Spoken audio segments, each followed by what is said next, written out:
बिस्मिल्लाहिर्रहमानिर्रहीम। अस्सलाम वालेकुम। आज 3 जुलाई बरोज़ इतवार हम बात करेंगे मरीम नवाज़ का ज़िमनी जो इलेक्शन हो रहा है PP 167, जहाँ से पाकिस्तान मुस्लिम लीग नून के उम्मीदवार हैं जो कि PTI के साबका MP हैं लोटे नज़ीर चौहान, उनके हलके में इलेक्शन था। ज़िमनी इलेक्शन है और उसमें मरीम नवाज़ का पहला जलसा था।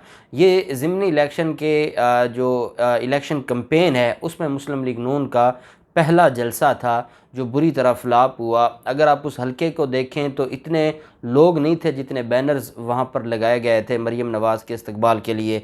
सरकारी मशीनरी, अब वो नज़ीर चौहान जिसने करोड़ों रुपए लेकर अपना वोट बेचा था, इमरान खान से गद्दारी की थी और अपने वोटर्स के साथ गद्दारी की थी और अपनी कौम के साथ गद्दारी की थी, तो वो उसने जो 15-20 करोड़ लिया था वो इसलिए तो नहीं लिया था कि वो ये बैनर्स लगाया गया। इसका मतलब ये है कि ये बैनर्स हमारे टैक्स के पैसों से लग रहे थे, कि बैनर्स ऐसे थे कि रोड के ऊपर छाँव थी और हर तरफ बैनर्स ही बैनर्स थे। और मरीम नवाज़ के जलसे में जो चंद सौ लोग गए और फिर वहाँ लोटों के नारे लग गए और फिर मरीम नवाज़ अपने वर्कर्स को समझाती रहीं कि हलाल लोटा क्या होता है और हराम लोटा क्या होता है। क्योंकि आपको याद होगा मरीम नवाज़ ने लोटों के हवाले से बड़ी सख्त तकरीरें की हुई थी गिलगित बल्तिस्तान के इलेक्शन में। तो बड़ी अहम, बड़ी दिलचस्प तफसीलात हैं रात के जलसा की, पहले जलसे की। मरीम नवाज़ के जो पहला जलसा ही इनका बुरी तरह फ्लॉप हुआ, उसकी तफसील मैं आपके साथ शेयर करूँगा। और साथ हम बात करेंगे पाकिस्तान मुस्लिम लीग नून के रहनुमा को शोकाज़ नोटिस जारी हुआ है, उसकी तफसील भी मैं आपके साथ शेयर करूँगा। पहले मैं आपको बताता चलूँ कि कल ट्विटर के ऊपर भी मैंने ख़बर शेयर की थी कि ऑनरेबल इस्लामाबाद हाई कोर्ट के जो चीफ़ जस्टिस हैं अत्तर मिनल्ला साहब, उनकी फैमिली में जो डेथ हुई थी और उनकी जो खुश दामन थी chief justice Islamabad high court की, उनकी डेथ थी। तो ऑनरेबल जो इस्लामाबाद हाई कोर्ट के जजेज़ हैं वो तशरीफ़ ले गए थे और उन्होंने वो कुलखानी थी या जनाजे पे गए हुए थे। वापस जब वो तशरीफ़ इस्लामाबाद ला रहे थे तो जो प्रोटोकॉल की गाड़ियाँ थीं उनमें से कुछ गाड़ियों ने प्रोटोकॉल तोड़ा, अपनी इस्लामाबाद हाई कोर्ट की गाड़ियों ने, और उन्होंने ओवरटेक किया और हारन दिया। उस पर जो रजिस्ट्रार साहब हैं इस्लामाबाद हाई कोर्ट के, उन्होंने शो काज नोटिस जारी कर दिया कि जज साहब की गाड़ी आ रही थी, जज साहब की गाड़ी को आपने प्रोटोकॉल तोड़ा, आपने सख्त किस्म का हारन बजाया और जिसकी वजह से जो जज साहब हैं ना सिर्फ उनका प्रोटोकॉल टूटा बल्कि वो डिस्टर्ब भी हुए। तो आप बताएं कि आपने ये हरकत क्यों की है, क्योंकि वो गाड़ियाँ भी इस्लामाबाद हाई कोर्ट की थी और उसमें बैठे भी एक असिस्टेंट रजिस्ट्रार साहब थे और बाकी ड्राइवर्स थे। तो वो एक शो काज जारी हो गया, उसमें जो असिस्टेंट रजिस्ट्रार और ड्राइवर्स को वजाहत देने की के लिए बुलाया गया और कहा गया कि 19 जून का जो लेटर है उसमें कहा गया कि आप ये सारी चीज़ें जवाब दें। मामला सोशल मीडिया पर आ गया, हमने भी ट्वीट किया और ये ख़बर थी, सिर्फ ख़बर दी, बाकी तो मामला ऑनरेबल इस्लामाबाद हाई कोर्ट बेहतर समझती है, ऑनरेबल जजेस बेहतर समझते हैं। क्योंकि ऑनरेबल जो जज साहब हैं उनका प्रोटोकॉल टूटा है तो फिर तो इसका मतलब ये है कि कानून टूटा है, तो उस पर ड्राइवर्स को तो सज़ा होनी चाहिए। लेकिन अब आज ये ख़बर सामने आई है कि इस्लामाबाद हाई कोर्ट के जज की गाड़ी को नामुनासिब तरीके से ओवरटेक करने पर जारी शो काज नोटिस वापस ले लिया है ऑनरेबल इस्लामाबाद हाई कोर्ट ने। इस्लामाबाद हाई कोर्ट ने असिस्टेंट रजिस्ट्रार और 4 ड्राइवर्स को वजाहत का नोटिस गलत फहमी का नतीजा करार दे दिया है। इस हवाले से डिप्टी रजिस्ट्रार एडमिट की जानिब से नया नोटिस जारी किया गया जिसमें कहा गया है कि असिस्टेंट रजिस्ट्रार और ड्राइवर्स को वजाहत देने की ज़रूरत नहीं है। 29 जून का वजाहत देने का लेटर गलत फहमी की बुनियाद पर था जिसे वापस लिया जा रहा है। नोटिस में कहा गया कि मोअज़्ज़ज़ जज की गाड़ी को गलत अंदाज में ओवरटेक किया गया था। इस मामले पर हाई कोर्ट के असिस्टेंट रजिस्ट्रार और 4 ड्राइवर्स को वजाहत देने का कहा गया था, वो अब वापस ले लिया गया है। और इस वजह से कि क्योंकि वो मामला सोशल मीडिया पर आ गया था और फिर उसको गलत अंदाज से जो लोग या सोशल मीडिया यूज़र्स हैं वो उसको ले रहे थे, इस वजह से फिर नया नोटिस आ गया और उसकी बुनियाद पर कम अज़ कम ये हुआ कि सोशल मीडिया पर आने की वजह से उन ड्राइवर्स की नौकरी बच गई। नहीं तो जो रजिस्ट्रार साहब हैं इस्लामाबाद हाई कोर्ट के, तो उन्होंने तो फिर उनको उनकी छुट्टी करवा देनी थी। इतनी बड़ी गुस्ताखी और इतनी बड़ी उनसे गलती हुई थी कि उसकी बुनियाद पर तो उनकी नौकरी चली जाती, क्योंकि रजिस्ट्रार साहब ने ये नोटिस जारी किया था या एडिशनल रजिस्ट्रार साहब ने, अब उसको वापस ले लिया गया। तो ये एक अच्छी चीज़ है। ड्राइवर्स को भी सोचना चाहिए कि आप ये काम नहीं कर सकते, आप ऑनरेबल जो जजेस का प्रोटोकॉल है वो नहीं तोड़ सकते और आप नौकरी है, आप अपनी नौकरी करें। और आप ओवरटेक के, आपको ट्रक ड्राइवर थोड़ी हैं कि आप ओवरटेक कर रहे हैं। आप जिस प्रोटोकॉल का हिस्सा हैं, आप उसके साथ साथ चलें। बहरहाल अब उसको वापस ले लिया गया है। पंजाब ज़िमनी इलेक्शन में ज़ाब्ता अखलाक की खिलाफ वर्जी पर राना तनवीर को नोटिस जारी कर दिया है इलेक्शन कमीशन ऑफ पाकिस्तान ने। पहले तो मैं इलेक्शन कमीशन ऑफ पाकिस्तान से ये कहूँगा कि जिस तरीके से सरकारी मशीनरी इस्तेमाल ना करने का ये कल ही जजमेंट आई है सुप्रीम कोर्ट ऑफ पाकिस्तान की 10 सफ़ात पर मुश्तमिल, और मैं पाकिस्तान तहरीक इंसाफ से ये कहूँगा कि एक तो जो डिप्टी स्पीकर हैं, डिप्टी स्पीकर दोस्त मज़ारी, उनके ख़िलाफ़ रेफरेंस भेजा गया था इलेक्शन कमीशन में नाअहली का बजट इजलास की वजह से। उस पर मेरी पाकिस्तान तहरीक इंसाफ से ये गुजारिश है कि आप उस रेफरेंस को परसू करें और 22 जुलाई से पहले पहले डिसक्वालीफाई करवाएं डिप्टी रजिस्ट्रार को, ताकि इलेक्शन जो 22 जुलाई को हो वो जो पैनल है, पैनल ऑफ चेयर, वो उसको चेयर करे या वो उसको प्रिजाइड करे, ना डिप्टी स्पीकर ना करें। डिप्टी स्पीकर को तब तक डी सीट हो जाना चाहिए, और इस वो जो आपका रेफरेंस वहाँ पर पेंडिंग पड़ा है उसको आप प्रायोरिटी दें और उसके पीछे पढ़ें। इलेक्शन कमीशन ने 1 माह में डिसाइड करना होता है, अभी तक इलेक्शन कमीशन ने नोटिस जारी नहीं किया, तो खुदा के लिए उस अपने जो रेफरेंस है उसके पीछे लगेंगे, तब ही जाके कोई रिलीफ मिलेगा। नहीं तो ये जो डिप्टी स्पीकर हैं ये फिर आपके लिए मसाइल पैदा करेंगे।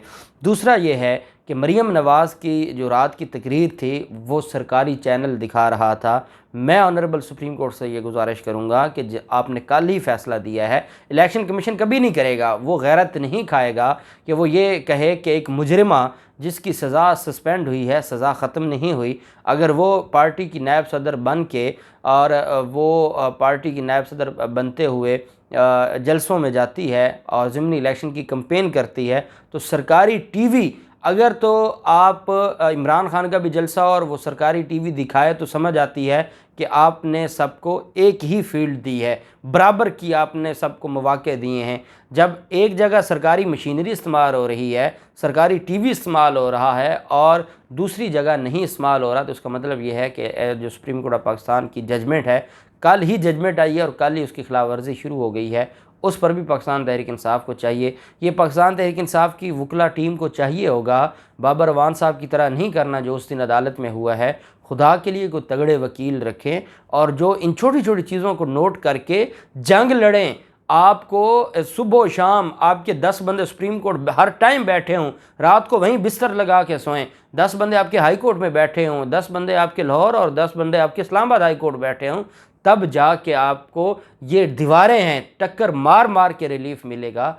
और ये जिस तरीके से आप बादशाही निज़ाम है आपका और सारे इमरान खान के आसपास खुशामदी जो टोला है जो सिर्फ आसपास घूमता है और सिर्फ अपनी नंबर गेम में लगा हुआ है, अगर वो मुखलिस हो के इस कौम के साथ तो इमरान खान के साथ मुखलिस हो के करेंगे, तब ही जाके ये मामलात बेहतर हो सकते हैं। बहरहाल पंजाब के हल्का PP 140 में ज़िमनी इलेक्शन शेखुपुरा में इंतखाबी मुहिम के दौरान ज़ाब्ता अखलाक की खिलाफ वर्जी पर इलेक्शन कमीशन ने वफाकी वज़ीर तालीम राना तनवीर को शोकास जारी कर दिया है और उनको 24 घंटे से उनकी जो तकरीर थी वो वायरल थी और उसके बाद फिर सोशल मीडिया पर आया, लोगों ने तनकीद की। फिर इलेक्शन कमीशन ने 4 जुलाई को उनको तलब किया और कहा है कि वो आके अब बताएं कि जी उन्होंने क्यों ज़ाब्ता अखलाक की खिलाफ वर्जी की है।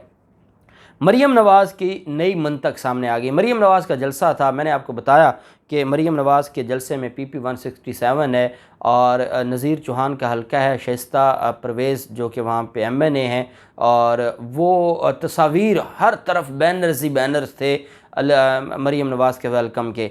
मरीम नवाज़ आती हैं और चंद 100 लोग होते हैं। ये लाहौर में एक तो लाहौर मुस्लिम लीग नून का गढ़, दूसरा ये हल्का मुस्लिम लीग नून का गढ़ समझा जाता था, और ये पिछली दफ़ा ही हुआ था कि नज़ीर चौहान PTI की टिकट पर जीते थे, नहीं तो ये पाकिस्तान मुस्लिम लीग नून का हमेशा से आ रहा है। वहाँ पर सिर्फ चंद 100, आप वो फुटेजेस देख लें, मुस्लिम लीग नून के सोशल मीडिया ने इतनी हिम्मत गवारा नहीं की कि वो उन फुटेजेस को ज़्यादा वायरल करते जो मरीम नवाज़ के जलसा के शुरका की हालत थी। अच्छा, बाकी चीज़ें तो अपनी जगह, और मरीम नवाज़ तकरीर करती हैं और दौरान तकरीर लाइट चली जाती है, दौरान तकरीर लाइट चली जाती है। आजकल तो जब ये बारिशें हुई थी तो उस वक्त मरीम नवाज़ ट्वीट करके पूछती थी कि किसी जगह लोड शेडिंग तो नहीं है, लोड शेडिंग है तो मेंशन करें। अब तो पूछती नहीं है क्योंकि कोई ऐसी जगह ये सिवाय 20 ज़िमनी जो इलेक्शन हैं जहाँ पे हल्के हैं इलेक्शन के, उनके अलावा तो हर जगह ही लोड शेडिंग है। और शहरों के अंदर दिन में 4-4 दफ़ा जाती है और देहातों में तो हर घंटे के बाद जाती है। वो बताते हैं कि आधा घंटा आती है, 2 घंटे नहीं होती।